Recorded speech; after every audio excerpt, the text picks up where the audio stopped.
ma välja lähen, ma alati deklareerin, et Jumal hoiab kõiki mu luid ja ükski ei saa olema murdunud Jeesuse nimel. Ja nii ta läkski. Ja ma olen nii tänulik Jumalale. Neljapäeval, päeval ma läksin välja, vaatasin aknast välja, kõik oli must, et jääd ei ole, ma võin minna ilma nendeta, mis mul all on. Ja ma läksin, aga see tee, kus mina olin, oli jäätunud. Ja tõesti ma tundsin esimest korda, et mul on nii libedad saapad ja ma lendasin. Ma lendasin niimoodi, et lausa õudne. Et see käsi nagu oli täiesti kahekordne mul ja kukkusin selle käe peale. Ja ma ütlesin, nii, nüüd on ta katki. Siis see usk mu kadus ära kohe, kui ma, nagu eks ole. Aga, ja siis ma läksin apteeki ja küsisin seda mingisugust määret ja apteeker ütles, et te peate minema ikka sinna EMO-sse. Aga muidugi ma ei läinud, aga öösel oli käsi nii valus, et ma mõtlesin, et appi. Ja mul ei tulnud meelde palverätt, mul oli neid küll. Alati ma iga väiksema selle valu puhul panen peale, aga nüüd oli nii suur valu ja ei tulnud meelde.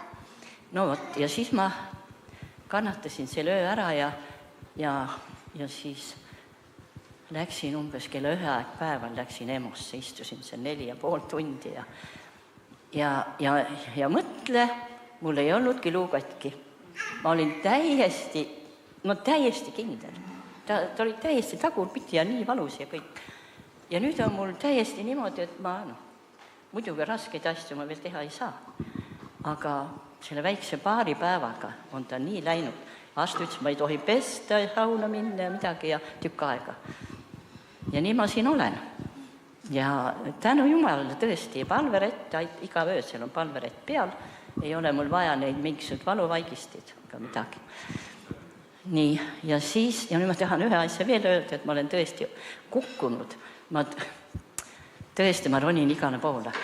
Aga asi on selles, et 3 jalaga taburetit ma juba kukkusin ja seda ma ära neid ei kasuta, aga 4 jalaga taburet on mul ikka üks olemas.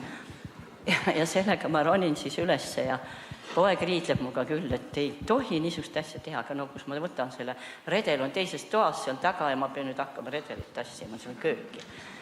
No ja siis oligi nii, et nüüd alles hiljaaegu oli mul vaja vahusta, et see on seal üleval kapis ja siis ronisin sinna tabureti peale ja ma ei tea, kuidas ma sealt alla kukkusin. Aga sealt ma tulin ja kohe ise mõtlesin, kui ma lendasin, et appi, kuhu ma nüüd lendan.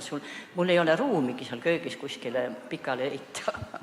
Seal on kõik nurgad ja niisugused teravad ja siis ma sain kohe niisuguse vabaduse vastu pead siia. Tundsin, kuidas muhk tõusis kohe märgatavalt. Ja ma tõusin ülesse ja siis ma võtsin oma niisuguse suure laia bussi ja panin siis külma vee sisse. Ja hakkasin pressima seda muhku, nii valus oli. Aga siis ma sain kuidagi ta lamedaks, niisugused madalamaks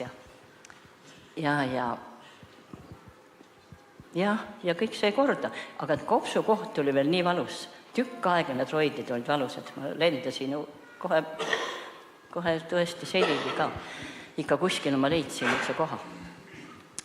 Ja tõesti Jumal on hoidnud mu luid, olgugi, et mul oli õredad luud, tehti kindlaks mulle, et mul on õredad luud, aga nüüd ma olen ravida saanud, eks ole, ja see osa, see arst ütles, et see on kõige nõrgem, just see, kus ma kukkusin. Ja olen terve, tõesti, tänu Jumalale.